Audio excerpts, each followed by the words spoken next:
How to crimp a pie crust with a fork. You will need 1 recipe prepared pie dough, all-purpose flour, a rolling pin, a 9-inch pie plate, and a kitchen fork. Step 1. Lightly flour your work surface. Step 2. Roll out your pie dough and transfer it to a pie plate.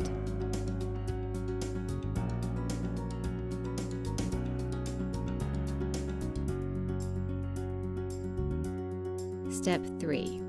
You can use a knife or kitchen shears to trim the overhang so it's 3/4 to 1 inch all around the pie. Step 4. Fold edges of pie crust under.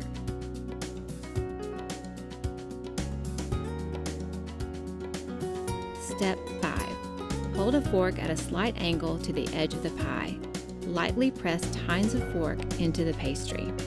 Repeat this process around all edges of crust.